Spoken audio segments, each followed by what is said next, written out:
కాపులు దళితులు కలిస్తే సూపర్ పవర్గా మారచ్చు. అవసరమైతే సీఎం సీటు మీరు తీసుకోండి, డిప్యూటీ సీఎం సీటు మాకివ్వండి. ఇది కాపులకు ఒక దళితుడిగా ఓపెన్ ఆఫర్. ఈ స్టేట్మెంట్ ఇచ్చింది ఏపీసీఐడి మాజీ చీఫ్ పివి సునీల్ కుమార్. ఇది ఏ స్థాయిలో అమలవుతుంది? ఒకవేళ ఈ ప్రతిపాదన కాపులు ఒప్పుకుంటారా? జనసేనలో నిజంగా కాపులు అసంతృప్తిగా ఉన్నారా? ఉంటే ఎందుకు? ఒకవేళ గనక అదే నిజమైతే వచ్చి దళితులతో కలుస్తారా? వీళ్ళిద్దరూ కలిస్తే సూపర్ పవర్ సాధ్యమయ్యేనా? వీటన్నింటిపై డీటెయిల్గా ఇన్డెప్త్గా డిస్కస్ చేద్దాం ప్రముఖ రాజకీయ విశ్లేషకులు సీనియర్ జర్నలిస్ట్ లలిత్ కుమార్ గారితో. సార్ నమస్తే. నమస్తే సార్. సునీల్ కుమార్ గారు ఇచ్చినటువంటి ఓపెన్ ఆఫర్ చూశారు కదా.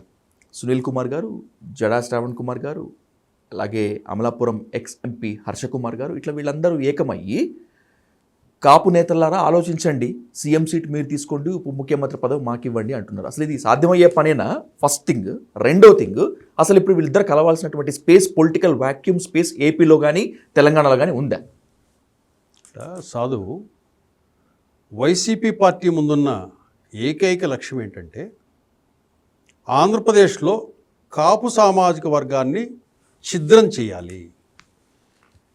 అంటే ఛిద్రం చేయాలంటే వాళ్ళల్లో తలా ఒక దిక్కు వెళ్ళేలా జగన్మోహన్ రెడ్డి ప్లాన్ ఇదంతా. ఓకే. దీంతో జగన్మోహన్ రెడ్డి వ్యూహాత్మకంగా తనకు సన్నిహితంగా ఉండిన ఎవరైతే హర్ష కుమారు, జడ శ్రావణ్ కుమారు వీళ్ళంతా ఉన్నారో వీళ్ళందరితో ఈ ఆలోచనను రగిలించడానికి కాపుల్లో సునీల్ కుమార్ అనే వ్యక్తిని పెట్టి ఆ స్టేట్మెంట్ ఇప్పించారు. అంటే ఈ ఆలోచన రేపు 15 సంవత్సరాలు అధికారంలో ఉండాలి కూటమి అని పవన్ కళ్యాణ్ అన్నప్పుడు, నువ్వు ఎలాగూ సీఎం కావు కదా పవన్ కళ్యాణ్, నువ్వు సీఎం అవుతావనే మేము అనుకున్నాము. కానీ జగన్మోహన్ రెడ్డి పాలనలో నువ్వు ఏదైతే వేధింపులు గురయ్యి చంద్రబాబు నాయుడు గారు కానీ ఇంకా పవన్ కళ్యాణ్ గారు ఇవన్నీ చూసిన తర్వాత ఈ సీఎం డిప్యూటీ సీఎం అని ఆలోచించాల కాపులు. వన్ సైడ్గా పవన్ కళ్యాణ్ వైపుకు టర్న్ అయ్యేసాడు. మొన్న ఎలక్షన్స్లో గెలిపించారు, 21కు 21 ఇచ్చారు. ఇప్పుడు వీళ్ళు ఆశ ఏం రగిలిస్తున్నారంటే మన ఇద్దరం కలుద్దాం, మీరు సీఎం తీసుకోండి అనే ఆలోచన కాపుల్లో కలిగిస్తున్నారు. అప్పుడు ఈ కాపులు ఏం చేస్తారంటే, ఏమయ్యా పవన్ కళ్యాణ్, నీ వెంట నడవాలంటే ఎలా? 15 సంవత్సరాలు కూటమి అధికారంలో ఉంటుందంటున్నావు, అంటే నువ్వు డిప్యూటీ సీఎంగానే ఉంటావా? నిన్ను మేము సీఎంగా చూడాలనుకుంటున్నాము, ఆ అవకాశం లేనట్లయినా ఇక్కడేమో వీళ్ళు మన ఇద్దరం కలుద్దాము, సీఎం మాకిస్తాం, కాపులకి ఇస్తామంటున్నారు. అంటే కనుక కొంతమంది కాపులు పవన్ కళ్యాణ్ నుంచి విభేదించి ఇటు వైపు వచ్చే అవకాశం ఉంటుంది. కొంతమంది ఏం చేస్తారు, ఈ సెకండ్ గ్రేడ్ నాయకులుగా ఉన్నవాళ్ళు ఈ వాదన తీసుకొని నాయకులుగా ఎదగాలని ఎదుగుతారు కాపుల్లోనే. అదొక ప్లాను. నెక్స్ట్, వంగవీటి రంగా కుమార్తె ఎవరైతే ఆశా కిరణ్ గారు ఉన్నారో ఆమె కూడా రీసెంట్గా బయటకు వచ్చేసి రంగా ఆశయాలను నేను ముందుకు తీసుకెళ్తాను అనింది. రంగా ఆశయాలను ఈరోజు ముందుగా తీసుకెళ్లటం లేదు. ఎన్నో సంవత్సరాలుగా ఆయన చనిపోయిన తర్వాత ఎంతోమంది రంగా ఆశయాలతోనే ముందుకు తీసుకెళ్తున్నారు. ఇప్పుడు ప్రత్యేకంగా చేసేది ఏమీ లేదు. కాకపోతే ఏంటంటే వ్యూహాత్మకంగా ఆమెను కూడా రంగంలోకి దింపి ప్రస్తుతానికైతే వాళ్ళు మాకు ఏ రాజకీయ పార్టీతో అవసరం లేదండి, రాజకీయ పార్టీలే మా దగ్గరికి రావాలని మెసేజ్ కూడా ఇచ్చారు. మన మీటింగ్లో రాజకీయాల పార్టీల దగ్గర మేమెందుకు వెళ్తామండి, రాజకీయ పార్టీలే మా కాళ్ళ దగ్గరికి వచ్చే విధంగా మేము చేస్తాము అన్నారు. అంటే వాళ్ళ ఇంటెన్షన్ అర్థమైపోయింది. అంటే రాజకీయ పార్టీలకు వెళ్ళడానికే వీళ్ళిది. ఇప్పటి నుంచి ఏం చేస్తారంటే రాజకీయ పార్టీలకు చేరము అని చెబుతూ కొన్ని సర్వీస్ ఓరియంటెడ్ చేస్తూ కమ్యూనిటీని చీలుస్తారు. కమ్యూనిటీని కొన్ని నియోజకవర్గాలలో చీల్చేస్తారు. ఓకే.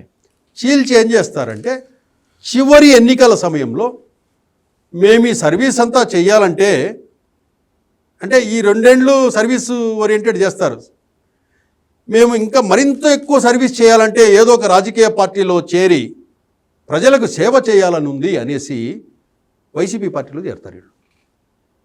ఇది వ్యూహం. ప్రస్తుతానికైతే మేము సేవా కార్యక్రమాల్లో ఉంటాము, మేము ఏ రాజకీయ పార్టీకి మాకు సంబంధం లేదని స్టేట్మెంట్లు మాత్రం ఇస్తారు. వైసీపీ మీద కాపులు అంత సాఫ్ట్ కార్నర్తో ఉంటారంటారా? ఆల్రెడీ పవన్ కళ్యాణ్ బలంగా ఉంటున్నప్పుడు, బలంగా నిలబడతాడనేటువంటి నమ్మకం ఉన్నప్పుడు మీరు చెప్పిన ఈక్వేషన్స్ని ఏ విధంగా పరిగణలోకి తీసుకొని రాగలం? ఓకే, ఇక్కడ పవన్ కళ్యాణ్ను ఇప్పటి వరకు కాపులకు ఏమైనా చేశాడా? ఇప్పటి వరకు కాపులకు నిన్ను గెలిపించారు, ఇప్పటి వరకు కాపులతో ఒక సమావేశం ఏర్పాటు చేశారా? పోనీ కాపులకి ఏ ఇబ్బందులు ఉన్నాయని మీరు కనుక్కున్నారా? అట్లాగే కాపు కార్పొరేషన్కి సంబంధించి ఏం జరుగుతుందో అని వాకబన్న చేశారా? కనీసం కాపు సామాజిక వర్గాలకు ఆ సంఘాలకు మీరేమైనా అందుబాటులో ఉన్నారా? లేదే. వీళ్ళంతా చంద్రబాబు నాయుడు గారికి టీడీపీ పార్టీకి 130 చిల్లర సీట్లు వచ్చేయడానికి కారణం జగన్మోహన్ రెడ్డి. నారా లోకేష్ యువగలం పాదయాత్ర చేసి సక్సెస్ అయ్యేసి మంగళగిరిలో ఎమ్మెల్యే కావడానికి కారణం జగన్మోహన్ రెడ్డి. పవన్ కళ్యాణ్ జనసేన పార్టీ పెట్టి 21కు 21 కొట్టడానికి కారణం జగన్మోహన్ రెడ్డి. జగన్మోహన్ రెడ్డి లేకపోతే వీళ్ళలో ఇంత ఫైర్ వచ్చేది కాదు. వీళ్ళు ఈ స్థాయిలో ఉన్నారంటే కారణం జగన్మోహన్ రెడ్డి. జగన్మోహన్ రెడ్డి లేకపోతే కనుక అంత అగ్రెసివ్గా కసి మీద వీళ్ళు వర్క్ చేసి ఉండేవాళ్ళు కాదు. జగన్మోహన్ రెడ్డి ఆటోమేటిక్గా తను చేసిన చేష్టల వల్ల వీళ్ళు ఎక్కువ హార్డ్ వర్క్ చేశారు కాబట్టి వీళ్ళు సక్సెస్ అయ్యారు, జగన్మోహన్ రెడ్డి ఫెయిల్ అయ్యాడు. ఇప్పుడు జగన్మోహన్ రెడ్డి ఏంటంటే కనుక పవన్ కళ్యాణ్ అనే వ్యక్తి కూటమిలో ఉంటే, కాపు సామాజిక వర్గం అంతా కూటమికి కలిసి ఉంటే 2029లో నాకు అధికారం రాదు అని ఆయనకు తెలుసు. 2029లో తనకు అధికారం రాకపోతే రాజకీయంగా నా పార్టీ చచ్చిపోతుంది అని కూడా ఆయనకు తెలుసు. కాబట్టి 29లో అధికారంలోకి రాకపోతే జగన్మోహన్ రెడ్డి ఆ పార్టీ భవిష్యత్తు, జగన్మోహన్ రెడ్డి భవిష్యత్తు కూడా అగమ్యగోచరంగా మారుతుంది. అందుకు శక్తియుక్తులు ఉపయోగించి 2029లో అధికారంలోకి రావడానికే జగన్మోహన్ రెడ్డి వ్యూహాత్మకంగా ఈ కొంతమందిని ప్రవేశపెట్టి కొన్ని స్టేట్మెంట్స్ని ఇవన్నీ ఇప్పిస్తున్నది జగన్మోహన్ రెడ్డి. ఇందాక మీరు ఒక మాట అన్నారు, కాపులకు జనసేన చేసింది ఏమీ లేదు అని చెప్పి. ఓకే, నేను కూడా ఈ మాట విన్నాను కాపు సంఘాల్లో, కాపు కుల పెద్దల్లో. కానీ ఒక సెక్షన్ ఆఫ్ కాపు కులస్తులు మాత్రం పవన్ కళ్యాణ్ ఇప్పటికీ చాలా బలంగా సపోర్ట్ చేస్తున్నారు. ఈ రెండిటి వైరుధ్యము జగన్మోహన్ రెడ్డికి లాభిస్తుంది అసలు? ఎస్. ఇప్పుడు ఏంటంటే పవన్ కళ్యాణ్ను అంతకుముందు చూశారు. పవన్ కళ్యాణ్ 2 చోట్ల ఓడిపోయిన సమయంలో కూడా ఇదే కాపు సామాజిక వర్గం చూసింది. ఒకవేళ అప్పుడే డల్ అయిపోయిందంటే అంతవరకు కాపు సామాజిక వర్గానికి పవన్ కళ్యాణ్ మీద నమ్మకం లేదు, స్థిరంగా నిలబడతాడా అని. ఎందుకంటే ప్రీవియస్ ఎక్స్పీరియన్స్ ఉంది కదా, ప్రజారాజ్యం చిరంజీవి గారి ఎక్స్పీరియన్స్ ఉంది కాబట్టి కాపులు కూడా సీరియస్గా తీసుకోలేరు 2 చోట్ల ఓడిపోయిన తర్వాత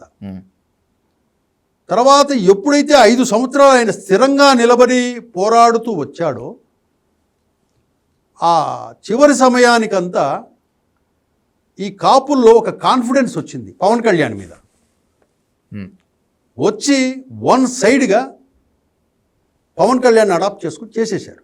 ఓకే, ఇప్పుడు పవన్ కళ్యాణ్ మేము అడాప్ట్ చేసుకున్నాము, మమ్మల్ని పవన్ కళ్యాణ్ అడాప్ట్ చేసుకోలేదే అనే ఆలోచన కలుగుతుంది కాపు సామాజిక వర్గంలో.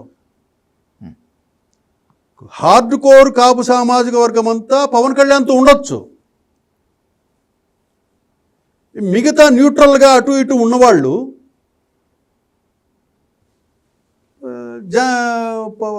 జగన్తో కలవచ్చు, లేకపోతే టీడీపీకి మద్దతుగా ఉండొచ్చు. పవన్తో స్థిరంగా ఉంటారని నమ్మకం లేదు. ఎందుకంటే ఇప్పుడు కమ్యూనికేషన్ ఏం లేదు, కాపులకి పవన్ కళ్యాణ్కి అంత కమ్యూనికేషన్ ఏం లేదు. కాబట్టి ఇక్కడ మనము జనసేన పార్టీ పరిస్థితి కూడా నియోజకవర్గాల్లో దారుణంగానే ఉంది. పార్టీ స్ట్రక్చర్ ఇప్పుడంతే ఏదో కమిటీలు వేస్తామంటున్నారు, కమిటీలని వ్యవహారము అన్నీ ఏక వ్యక్తి మీద నడిచేటి కాబట్టి ఈ గవర్నమెంట్ వచ్చిన తర్వాత జనసేనను నమ్ముకున్న కార్యకర్తలు కానీ జనసేన నాయకులు కానీ బాగుపడిన వాళ్ళు ఎవరూ లేరు.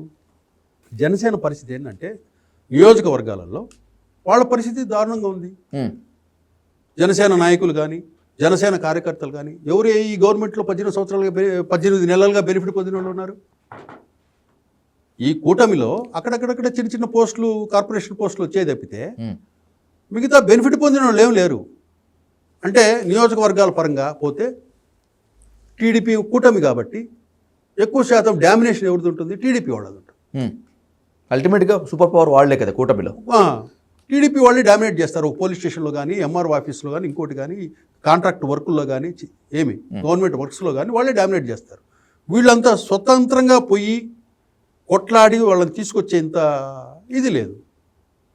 ఈ రోజుటికి జనసేన పార్టీకి గత 5 సంవత్సరాల నుంచి పనిచేసిన వాళ్ళు, 10 సంవత్సరాల నుంచి కూడా పనిచేసిన వాళ్ళు, మీడియా ఛానళ్లలో కూర్చొనేసి గంటల వేల కొద్ది డిబేట్లు చేసిన వాళ్ళు కూడా ఉద్యోగాలు ఎత్తుక్కునే పరిస్థితుల్లో ఉన్నారు.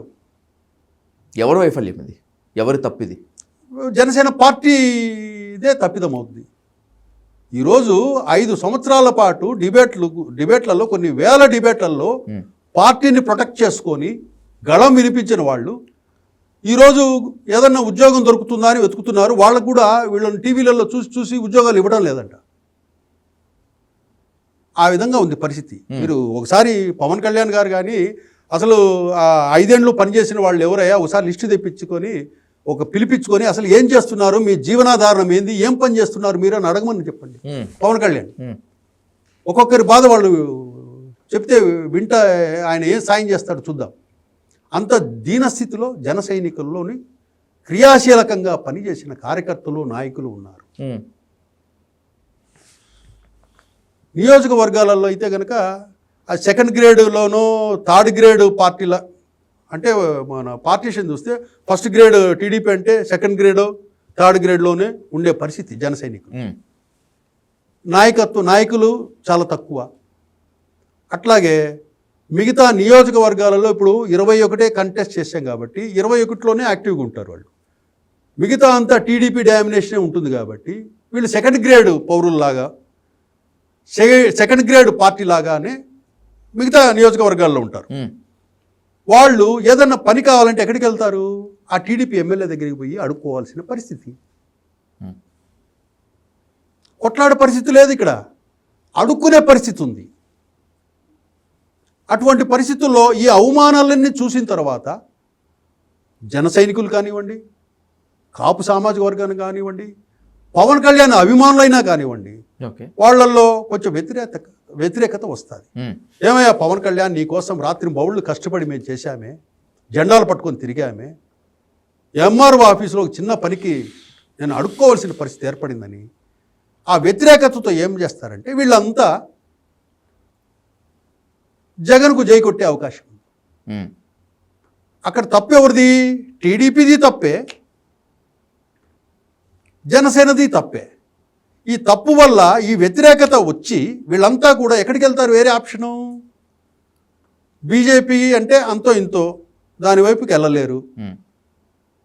నెక్స్ట్ ఆప్షన్ ఏముంది? వైసీపీని ఆప్షన్. కాబట్టి అట్లా కాపుల్లో చీలిక ఏర్పడే అవకాశం ఉంది. అట్లాగే జనసేన పార్టీలో ఏదైతే నాయకులు ఉన్నారో, అధికారంలో ఉన్నా ఒకటే, అధికారం లేనప్పుడు ఎట్లున్నారో ఇప్పుడు అట్లే ఉన్నారు వాళ్ళు. ఈ ఎఫెక్ట్ రాబోయేటువంటి వీళ్ళందరినీ రేపు గనక అకామిడేట్ వైసీపీ పార్టీ వీళ్ళని ఆదరించింది అనుకోండి, జనసేనలో మంచి మంచి లీడర్లని, కాపు లీడర్లను, లేకపోతే జనసేనలో కాపు లీడర్లను, లేకపోతే జనసేనకు సంబంధించిన కీలకమైన మంచి యాక్టివ్ పర్సన్స్ని ఎవరినైనా వైసీపీ ఆకర్షించింది అనుకోండి, మంచి రాష్ట్ర స్థాయి పదవులు ఇచ్చేసి వాళ్ళకి ఆర్థికంగా సాయం చేసి వాళ్ళకి ఏదైనా ఒక మార్గం చూపించింది అనుకోండి, వైసీపీకి వెళ్ళిపోతారు. ఇప్పుడు పవన్ కళ్యాణ్ కలిసే స్థితి లేదు. జనసేన వల్ల పడలేకపోయినటువంటి కొంతమంది కాపులు కావచ్చు, లేకపోతే పవన్ కళ్యాణ్ పట్టించుకోలేదని అసంతృప్తితో ఉన్నటువంటి వాళ్ళందరూ కాస్త కుంగుబాటుకు గురయ్యో మనస్తాపానికి గురైన ఉన్నమాట వాస్తవమే. కానీ ఈ గ్యాప్ జగన్మోహన్ రెడ్డి మీదకి మళ్ళుతుందా, ఇమ్మీడియట్గా ప్రేమ పుట్టుకొస్తుందా అనేటువంటిది క్వశ్చన్. ఇక్కడ ప్రేమ అనేది కాదు, ఇక్కడ అవసరం, ఉమ్, అవమానం. అవసరం, అవమానం. పవన్ కళ్యాణ్తో 5 సంవత్సరాలు గడిచి నేనేం పొందాను? అవమానం పొందుతున్నా. ఇంత చేసినా గుర్తింపు లేదు, గుర్తింపు లేదు, పట్టించుకోవట్లేదు. పట్టించుకోరు, ఎవరికి చెప్పాలో తెలియదు. ఉమ్, ఒక ఆఫీసులో ఏదన్నా పని చేయించుకోవాలంటే కనుక టీడీపీ వాళ్ళ దగ్గరికి పోయేసి ఎమ్మెల్యే ఇంటి దగ్గర నిలబడుకోవాలి. అన్నా నాకు ఈ పని చేసి పెట్టి అని చెప్పి అడుక్కోవాలి. ఆ పరిస్థితుల్లో ఉన్నప్పుడు, ఆ అవమానాలు ఎదురైనప్పుడు, ఆ అవమానాల నుంచి కసి పెరుగుతుంది. ఉమ్, కసి పెరిగినప్పుడు ఏం చేస్తాడంటే జగన్మోహన్ రెడ్డి అనే వైసీపీ ప్లాట్ఫామ్ను ఉపయోగించుకుంటాడు. ఎప్పుడైతే నాకు పవన్ కళ్యాణ్ మీద కసి, ద్వేషము, వ్యతిరేకత పెరుగుతుందో, నేను పవన్ కళ్యాణ్ను నమ్మి ఎంతైతే వర్క్ చేశానో అదే పవన్ కళ్యాణ్ కూటమి గవర్నమెంట్లో నేను అవమానం పాలైనప్పుడు సహజంగా వ్యతిరేకత పెరుగుతుంది, కసి పెరుగుతుంది. ఆ కసిని తీర్చుకోవడానికి ఏం చేస్తారు? జగన్మోహన్ రెడ్డి వైసీపీ ప్లాట్ఫామ్ను వీళ్ళు ఉపయోగించుకుంటారు. ఆ ప్లాట్ఫామ్ దగ్గరికి వీళ్ళు వెళ్తారు, వాళ్ళు కూడా రెడ్ కార్పెట్లు పరిచి వాళ్ళని తీసుకుంటారు. ఉమ్, ఆ విధంగా పరిస్థితి ఉంది. కాబట్టి పవన్ కళ్యాణ్ గారు కూడా ప్రభుత్వానికి సంబంధించి ఆంధ్రప్రదేశ్లో ఏదైనా జరిగినా కూడా ఆయన స్పందించటం లేదు. ఉమ్, ఏదైనా ఆయన శాఖలలో తప్పితే మిగతా వాటిల్లో ఆయన స్పందించడం లే. చాలామంది ఏమనుకుంటారంటే, ప్రజలు బాధితులు ఉంటారు కదా కొంతమంది, ఉమ్, ఈ కబ్జాలకు గురి, ప్రాపర్టీస్ ఆస్తి లాక్కునే వాళ్ళు, పోలీస్ స్టేషన్లో కేసు తీసుకోకుండా వేధింపులు గురవుతుంటారు కదా. వీళ్ళంతా ఏం చేస్తారంటే ఫస్ట్ చంద్రబాబు నాయుడు అంటారు, నెక్స్ట్ పవన్ కళ్యాణ్ గారు అని చెప్పి వీడియోలు రిలీజ్ చేసి పెడతారు. కానీ ఆ జనసేన పార్టీ నుంచి కానీ పవన్ కళ్యాణ్ నుంచి కానీ ఎటువంటి స్పందన ఉండదు, పట్టించుకోరు. ఉమ్, ఎందుకంటే అది ఎందుకు, దాంట్లో మనం ఎందుకు ఏలు పెట్టడము? అది కూటమి గవర్నమెంట్ కదా, నా శాఖలు నావి కదా, నా శాఖలు నా నియోజకవర్గాలు. ఉమ్, అక్కడి వరకే పవన్ కళ్యాణ్ పరిమితమై ఉన్నాడు. కాబట్టి చరిష్మాతో ఉంటారు, చేశారు. ఇప్పుడు అదే చరిష్మాతో మీరు అందుబాటులో లేని పక్షంలో ఏమవుతుందంటే, ఎప్పుడైతే జగన్మోహన్ రెడ్డి ఎప్పుడైతే కొన్ని వీళ్ళని వదులుతున్నాడో, సునీల్ కుమార్ గారు ఒకరు, ఆశా కిరణ్, జడ శ్రావణ్ అండ్ విజయ్ కుమార్ ఐఏఎస్, కుమార్ హర్ష కుమార్, ఇట్లా కొంతమంది ఉన్నారు కుమార్స్. ఓకే, ఈ కుమార్ బ్యాచ్ ఒకటి, ఈ ఆశా కిరణ్, ఇట్లా వీళ్ళందరినీ కలిపి ఒక కొత్త కాన్సెప్ట్ తీసుకొచ్చారు, కాపులు దళితులు ఉమ్, అనే కాన్సెప్ట్తో ఈ కాపుల్ని డిస్టర్బ్ చేసేస్తారు. ఉమ్, ఇప్పుడు కాపులు కూడా రేపు నాకు చెయ్యండి. ఇప్పుడు పవన్ కళ్యాణ్ ఏమన్నాడు? పెద్దన్న పాత్ర పోషించండి. ఉమ్, ఎలక్షన్ చివరిలో కులాభిమానంతో లాస్ట్కి అది కూడా వాడేసాడు, అన్నారు కదా లాస్ట్ టైం, చేసేసాడు. కులం లేదు అన్నతను కులాభిమానం గురించి మాట్లాడారు. కులాభిమానంతో మీరు చూసి నన్ను గెలిపించండి అని చేశాడు. అలాగే చేశారు అందరూ. ఈరోజు మీరు కులానికి ఏం చేస్తున్నారు అనేది ప్రశ్నిస్తారు. జన సైనికులు ఏం చేస్తారు? మా జన సైనికులకి ఏం చేస్తున్నారు అని వాళ్ళు అడుగుతారు. నేను ఎగ్జాంపుల్ చెప్తా. కోటిపల్లి అయ్యప్ప అనేసి ఒక అడ్వకేట్ ఉన్నాడు గుంటూరు దగ్గర. అతన్ని టీడీపీ వాళ్ళు ఇంటి మీదకి దాడి చేసి ఏదో ఇష్యూ మీద కత్తులతో కూడా బాగా పొడిచి రక్తం వచ్చేటట్టు చేస్తే కదా, లాస్ట్గా అతను ఎక్కడికి పరిగెత్తాడు? ఎవరు స్పందించలే. జనసేన పార్టీ ఆఫీస్ దగ్గరికి పరిగెడితే కనుక అది మీ పర్సనల్ ఇష్యూ అని చెప్పి పంపించేశారు. అలాగే శ్రీకాళహస్తిలో కోటా వినుత పార్టీకి ఫండ్ ఇచ్చింది, కోట్ల రూపాయలు ఖర్చు పెట్టుకునింది, ఒక ఇష్యూ జరిగింది. అసలు ఏం జరిగింది అనే పిలిచి అడగాలి కదా, సస్పెండ్ చేసేసారు. ఇప్పుడు మీ నాయకుడిని ఏం జరిగిందని నువ్వు ప్రొటెక్ట్ చేసుకోవాలి కదా, కనీసం మీరు వినాలి కదా. అదేదో ఆ పరిస్థితుల్లో పవన్ కళ్యాణ్ ఉన్నప్పుడు పవన్ కళ్యాణ్ నమ్మి ఎవరైనా నెక్స్ట్ వెళ్తారా? ఇది బిగ్గెస్ట్ క్వశ్చన్. పవన్ కళ్యాణ్ నువ్వు నన్ను ప్రొటెక్ట్ చేసుకోలేకపోతే, నన్ను కాపాడుకోలేకపోతే అదే టీడీపీ పార్టీ వదిలేస్తుందా? వైసీపీ పార్టీ వదిలేస్తుందా? వాడు తప్పు చేశాడా, ఒప్పు చేశాడా? తాత్కాలికంగా నువ్వు ప్రొటెక్ట్ చేయాలా? అతన్ని ప్రొటెక్ట్ చేసి ఏం జరిగింది కనుక్కొని, తప్పు అయితే కనుక మనం వాడిని వార్నింగ్ ఇవ్వాలా, అతన్ని ఒప్పు అయితే కనుక పోరాడి అతనికి న్యాయం చేయాలి. మీరు ఏమి చేయలేని స్థితిలో పవన్ కళ్యాణ్ ఉన్నప్పుడు, పవన్ కళ్యాణ్తో ఉన్న క్యాడర్ కానీ అభిమానులు కానీ మనస్సు చచ్చి వాళ్ళు బాధపడి వేదనకు గురయ్యి వాళ్ళంతా ఎక్కడికి వెళ్తారు? వైసీపీ దగ్గరికి వస్తారు. ఉమ్. అది కాబట్టి మొన్న ఎలక్షన్స్లో పవన్ కళ్యాణ్కు సపోర్ట్ చేసిన శక్తులన్నీ పవన్ కళ్యాణ్తోనే ఉంటాయి అనుకోవడం భ్రమ. ఉమ్. ఉండవు. రాజకీయాల్లో ఏదైనా సాధ్యం. ఓడలు బండ్లు అవుతాయి, బండ్లు ఉండవు. ఓడలు అవుతాయి. ఉండవు. ఎందుకంటే పవన్ కళ్యాణ్ గారి వ్యవహార శైలి, ఆయన వ్యవహారము, ఆయన లిమిట్స్ వీళ్ళు ఏం పెట్టారో తెలియదు. కానీ ఆయన అంతగా పూసుకోవటం లేదు. ఏది జనరల్గా వచ్చే సమస్యల మీద ఓకే, పూసుకోవటం లేదు. ఆయన శాఖల వరకు ఆయన చూసుకుంటున్నారు. ఈ పార్టీ కూడా అది ఎంతవరకు రేపు కమిటీలు వేసి ఎవరిని తీసేస్తారు, ఎవరిని ఉంచుకుంటారు. మొన్న ఇష్యూ నెల్లూరులోనే అంతా ఒక మీటింగ్ పెట్టారు జనసేన ఇన్ఛార్జీలంతా. ఏంది మా కథ ఏంది, ఇది నియోజకవర్గాల్లో పనులు జరుగుతున్నాయి, మా పనులు మాకు ఎన్ని కేటాయిస్తారు, కూటమిలో భాగంగా మా షేర్ మాకు రావాలా, మా షేర్లో మేము వర్కులు ఇచ్చుకుంటే మాకు ఎంత, ఏంటి మేము ఎట్లా బతకాలా?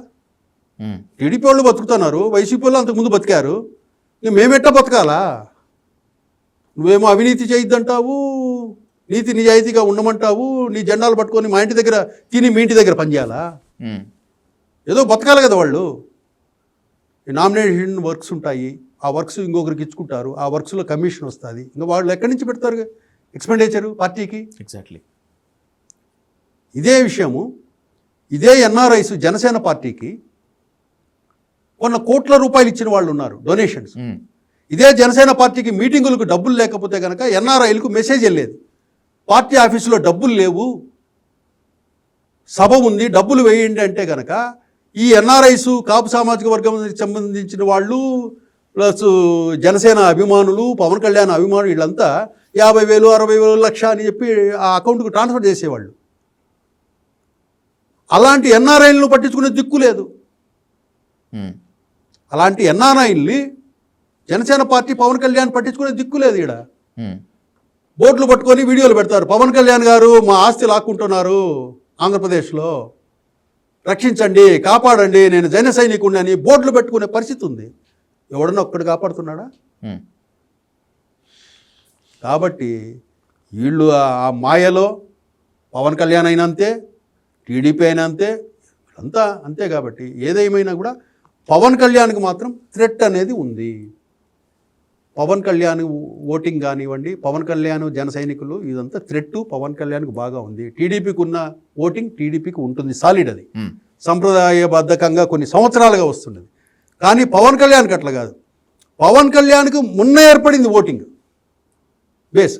దాన్ని నువ్వు కాపాడుకోకపోతే కనుక నిన్ను అభిమానించిన వాళ్ళు, నీకు ఓట్లు వేసిన వాళ్ళు, నీ మీద నమ్మకం పెట్టుకున్న వాళ్ళంతా కూడా తలా దిక్కుకు వెళ్ళిపోయే ప్రమాదం ఉంది. కాబట్టి వీళ్ళు వాళ్ళని ప్రొటెక్ట్ చేసుకోవాలా. ఏదో మనం ఇన్సూరెన్స్లు ఇస్తున్నాము, యాక్సిడెంట్లు అయింది చెక్కులు ఇస్తున్నాము అనేది కాదు. దానివల్ల మనం ఏదో చేస్తున్నాం అనుకోదు. నియోజకవర్గాలలో అసలు ఏం జరుగుతుంది, పార్టీకి పనిచేసిన వాళ్ళంతా ఏ పరిస్థితుల్లో ఉన్నారు, వాళ్ళ జీవనం ఎట్లా జరుగుతుంది, వాళ్ళు ఏమైనా ఆర్థికంగా వాళ్ళు స్ట్రెంగ్తన్ అయితేనే కదా నేను పార్టీ జెండాలకు కట్టి మోసేది. 4 కార్లు వేసుకొచ్చేది వాడు ఫైనాన్షియల్గా ఉంటేనే 4 కార్లు వేసుకొస్తాడు నీ సభకి. ఆ పరిస్థితి లేనప్పుడు పవన్ కళ్యాణ్తో ఉండి ఏం లాభం? రైట్. కాబట్టి పవన్ కళ్యాణ్కి మాత్రం వైసీపీతో థ్రెట్ బాగా ఉంది. పవన్ కళ్యాణ్ని సపోర్ట్ చేసిన, ఏదైతే మొన్న ఎలక్షన్స్లో సపోర్ట్ చేసిన వింగ్ ఏదైతే ఉందో ఆ వర్గాలన్నిటిని కూడా నువ్వు వాళ్ళకి టచ్లో ఉండి చేసుకుంటే వాళ్ళంతా నీతో కలిసి ఉంటారు. నువ్వు వాళ్ళని పట్టించుకోకపోతే పవన్ కళ్యాణ్ వాళ్ళందరూ కూడా వైసీపీకే వెళ్తారు, వేరే ఆప్షన్ లేదు వాళ్ళకి. అది sir. Right. Thank you so much Lalit garu. Thank you.